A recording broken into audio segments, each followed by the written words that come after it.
ఒక ఇంటి ముందు వాక్యాలు ఉన్నాయి.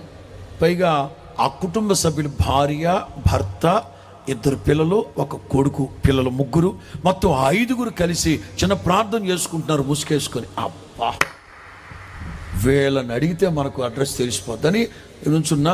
ఏం ప్రార్థన చేశారు తెలియక, యేసు నామములో అడుగుచూ ఉన్నాము తండ్రి అన్నారు. నేను కూడా ఆమేన్ ఆమేన్ ఆమేన్ అన్నాను. ఏమండి మీరు ఎవరండి అన్నారు. కనబడల తెల్లబట్లు. ఎవరండి అంటే పాస్టర్ గారిని. ఏంటంట అంటే కరీంనగర్ నుంచి మా హోసన్న మందిరానికి వచ్చే ఒక కుటుంబం. ఏమండి అది కరీంనగర్, కామారెడ్డి, కోనసీమ మాకు అనవసరం. మేము అర్జెంటు పని మీద వెళ్తున్నాం, మీరు రేపు రండి, విషయాలు ఉంటే మాట్లాడుకుందాం. వేరే బాబా, నేను వచ్చేది మీకోసం కాదమ్మా బెదరో, మీకోసం కాదు. మా హోసన్న అయితే ఏంటి, కేసన్న అయితే మాకేంటి, మేము అర్జెంటు పని మీద వెళ్తున్నాం సార్. అతను అన్నాడు, అండ్ మీరు రేపు రండి బాబు, మేము ప్రార్థన వాళ్ళమే, రేపు రండి, ఉప్మా పెట్టి కాఫీ ఇచ్చి సిల్లర మరి సందా పెడతాం, మేము అర్జెంటు పని మీద వెళ్తున్నాం. బ్రదర్ అది కాదు, మీకోసం కాదు. ఈ ఇల్లాలది మన మహా కోపిస్తుంది అనుకుంటా. ఇక నన్ను తిట్టలేక ఆ బుడ్డోడు బూట్లు వేసుకుంటుంటే రా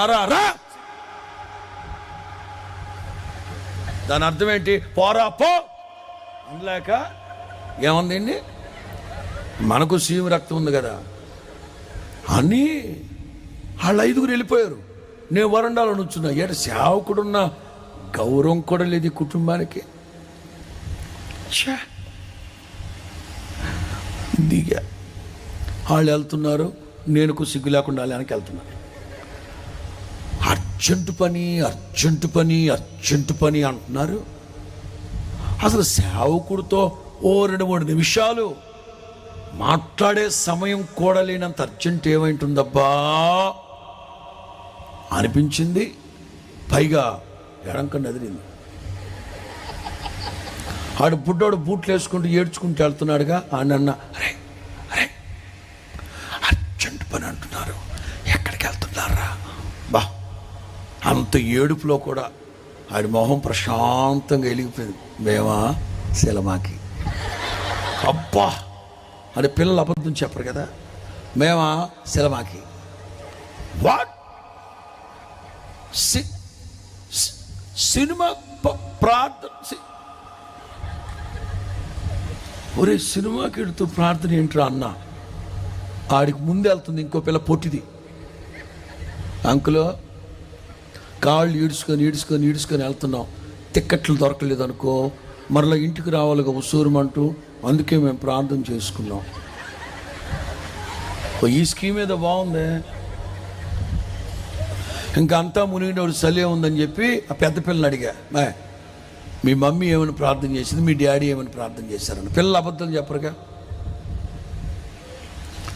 ఏముంది అంకులు, ఫస్ట్ మేము మా మమ్మీ, ప్రభువా మేము సినిమాకి వెళ్తున్నాం ప్రభు, మా ఇంటి చుట్టూ మీ దేవదూతలు పెట్టు, పట్టపగలి ఈ మధ్య దొంగతనాలు జరుగుతున్నాయి, వెనక దొడి తలుపు దగ్గర ఒక ఇద్దరిని పెట్టు ప్రభువా, కిటికీ దగ్గర ఒకళ్ళని పెట్టు, గుమ్మం దగ్గర ఒక ఇద్దరిని పెట్టు, నయం మేము వచ్చేలో పంటలు తోమిపెట్టమల్లా. ప్రభువా మేము వచ్చేంత వరకు మీరు మీ దేవదూతలు మా ఇంటి చుట్టూ తిరుగుతా. అరే ఆయన ఏమన్నా నేపాల్ నుంచి వచ్చిన గురకావాడ మీ ఇంటి చుట్టూ తిరగడానికి? మీ డాడీ ఏమని ప్రార్థన చేశాడు అన్న. వాళ్ళ డాడీ ఈడు ఎంత ఎదవో చూడండి, క్రైస్తవుడే కానీ ఎదవ. ప్రభువా మీ అనాది సంకల్పాన్ని బట్టి ఈ మధ్యాహ్న సమయంలో మేము వీడి వాళ్ళ సినిమాకి వెళ్ళడం ఎప్పుడంట, ఒరే పోతావరా రే, మేము వెళుతూ ఉండగా మాతో మీ సన్నిధిని తోడుగా ఉంచండి. మాకంటే ముందుగా మీరు ఎక్కడికి బుకింగ్ క్యూలోకి వెళ్ళాలంట ప్రభు. మాకంటే ముందుగా మీరు వెళ్ళండి, ముందుగా ఆల్రెడీ వెళ్ళిన వాళ్ళందరినీ ఎలగొట్టండి. మీ హస్తాన్ని మాకు తోడుగా ఉంచు పాపాత్ముడా. నీ పాపంలో ప్రభు హస్తం దేనికిరా? అర్థమవుతుందా? ఎవరిళ్ళు మళ్ళా క్రిస్తానపోళ్ళు, క్రిస్టియన్సే. సినిమాకి వెళుతూ ప్రార్థన చేసుకుని వెళుతున్నారంటే వీళ్ళు ఏమనాలి? ఇదిగో ఈ బిలాం టైపు వెళ్ళే దరిద్ర పని చేయడానికి మళ్ళీ పేదల్లో ఉండేసి వస్తానన్న. ఎవరో ఒక జనము ఖచ్చితంగా దేవుడు ఏమన్నారు తెలుసా? ఎవరో ఒక జనం అంటే ఏంట్రా మూర్ఖుడా, ఆశీర్వాదానికి వారసులుగా ఉండేందుకు పిలువబడ్డ వాళ్ళు. చప్పలు కొట్టు. ఎవర్రా మీరు? ఎవరో తెలుసా? నిబంధన జనులమి, ఆశీర్వాదానికి వారసులుగా ఉండేందుకు లోకములో నుండి, పాపములో నుండి, ఆచారాల నుంచి వేరుపరచబడిన ప్రజలమి, ఆశీర్వాదానికి వారసులుగా ఉండడానికి పిలువబడ్డ వాళ్ళమి.